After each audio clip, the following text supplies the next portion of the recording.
Right, welcome back. Last time, well, what was it we did again? I'm sorry, it's been a while. Not that long, but it's been a few days since the last time I've, well, recorded, and then also edited that video, so I believe it was Higher Whisper Game. I do remember doing bureaucratic reforms, otherwise my corruption wouldn't be quite that high. Hmm.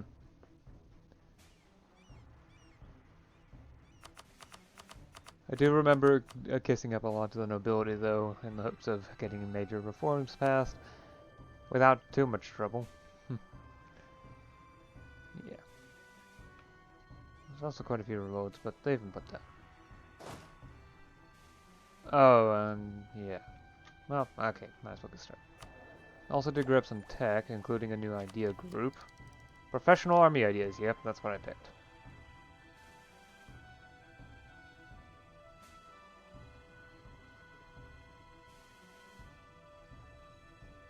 Yeah.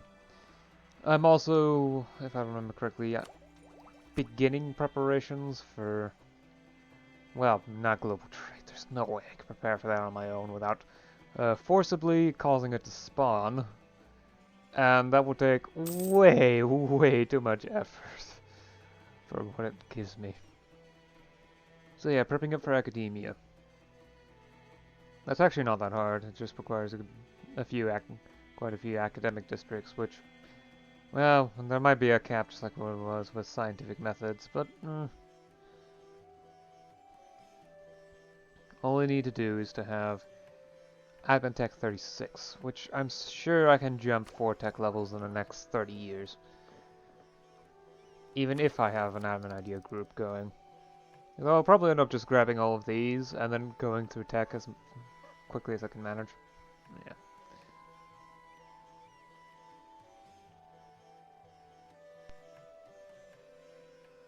There's also the fact that my colony is almost complete. So it's only a matter of time. 2 years at the most, and then I can start colonizing this province, and that will be it for at least colonizing provinces in Mesoamerica. I might start doing that in California, though, if there's room.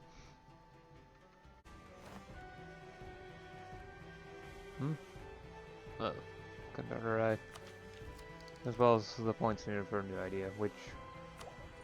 Yeah, I might as well grab... Well, corruption will decrease, so why not? I don't actually need the effects right now.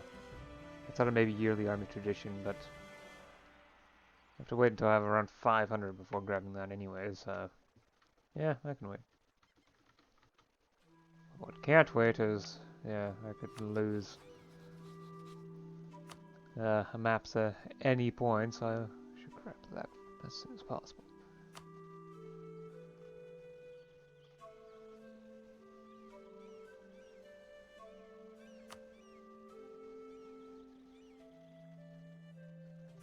Cascadia. Yeah, not sure, why not? I have some interest in that area. Wow, these provinces are very large.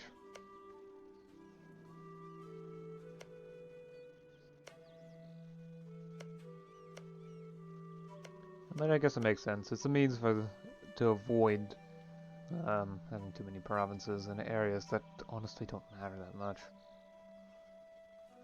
Like in here, the provinces are rather dense because, well, density of population and whatnot. In the, I was about to say in the future, but there is already a large amount of population in there anyway. Though perhaps not by some standards.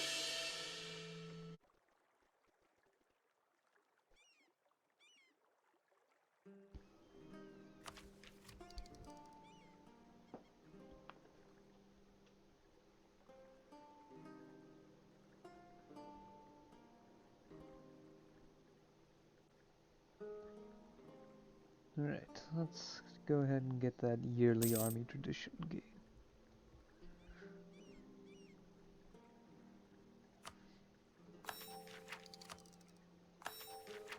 Alright. Civilian life. When someone else does the fighting, it is easy to forget that there is fighting being done at all. Monthly war exhaustion minus 0. Minus 0.01. Should help keep things under control. And then after that is, I believe, military treatises.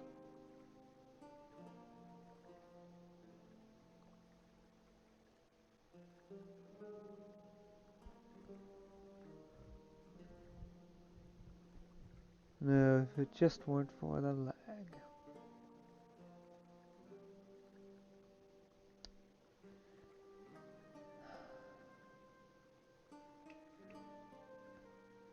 Come on, game. It's just mid-September, it's not January. There we go. Military treatises. Some things take a lifetime to understand, others take a lifetime to articulate. But very little takes a lifetime to read. Yearly Army Tradition plus 1. What's the message behind it? Wait, they've already lost. Well, no, that was Mexico, not California.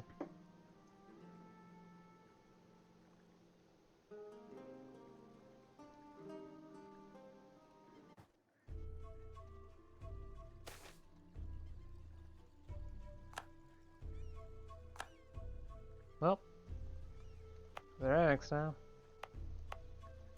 Does seem to be a bit of unrest, but I'm sure I can handle that. With some investment into the province. Okay. Although I don't believe, yeah. It's far away enough so that these provinces will have no real chance of effectively integrating. At least not, although it does seem like communication and efficiency does need to be recalculated, but it looks like it's nightmarish anyway. So, yeah, it looks like it's not going to happen. At least not unless I get this province for myself.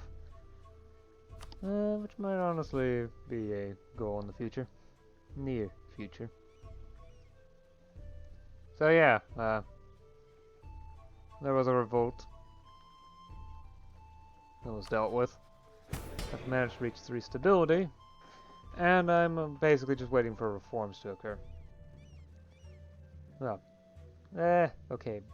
I could put this better. I'm waiting for corruption to go down. Oh yeah, so ruler changed. My executive authority is now slightly better at 50%. So corruption's resting point is 10 lower than what it is right now. So 31.3. The air is pretty much the same. So currently I have 2, 4, 3. Should the air come into power anytime soon, it will be 2, 5, 2. So still pretty much the same, just differently oriented. And even less well balanced. At least it isn't 151, which would make everything really bad. In fact, I think that was around the stats of my previous ruler. Oh well. Still getting relatively good mill points, it's just I'm getting less admin points. Or diplo points, which I don't need, not really. Although I'm probably going to get one of these idea groups next. But that's not going to happen until at the earliest 1650, which is 20 years from now. I also want to save up points so I can grab several, well, maybe not that many reforms, but I still want to do some reforms, like going to hybrid military, going to aristocracy, forming tax collection, perhaps doing urban governance. At the very least, and possibly this as well, noble administration instead of cash dues. However, I doubt I'm going to do 5 at once. This would cost me 250 diplo points, 400 mil points, and 700 admin points. Yeah, that's a lot. However, noble governance reform is ridiculously important, and so is this. I'll probably end up doing this as well. Either this or this. I did recently give the burgers more influence, but whether or not they'll be able to keep it for the high enough for the next 3 years to matter. Although I could just do it again. I'd have a reason to. Yeah. Alright. I've also grabbed the first 2 ideas in order to get extra army tradition. The rest of these don't really matter until I get into a war outside of military stuff. Well, outside of really the last one. What if I wanted... Oh yeah, leader died. I don't need a fire pit right now. But I wonder. The ruler dying soon would be decently good, although just is a very good thing to have, and it's probably the reason why I barely have any unrest. Just one province. Which I think I should be able to handle without too much difficulty.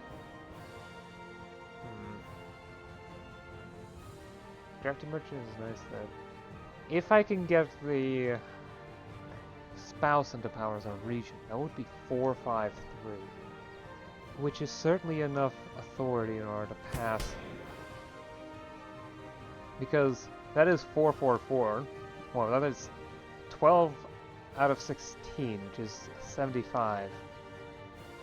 12 out of 18, which is 66. 8.6 executive authority, which would be enough for freeing the peasantry. Which is really important.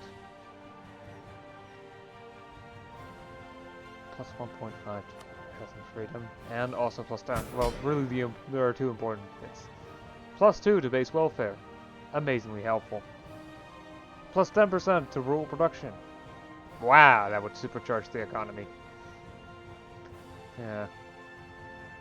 Oh well. There's not really that much I can do. I'm also thinking of administrative reform. The bureaucrats don't have enough influence at the moment because, again, I granted some influence to the burghers as not just a means to keep them happy, but also as a way to potentially go to extensive charters, which would improve urban and commerce production by 5%. Charter will raise autonomy from burghers and increase burgher powers from wealth, but it also means I can get the citizens levy, which means I get more manpower from residents, which is good. Citizen service, yeah. Right, I think I've gone on long enough.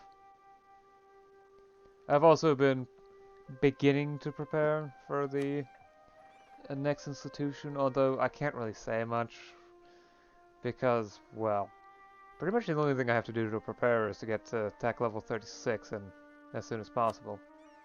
And I'm not planning on doing anything until it becomes, until it loses the head of time penalty, which is going to be 1650. Yeah. Oh well. Right. I'll see you again next time. Until then.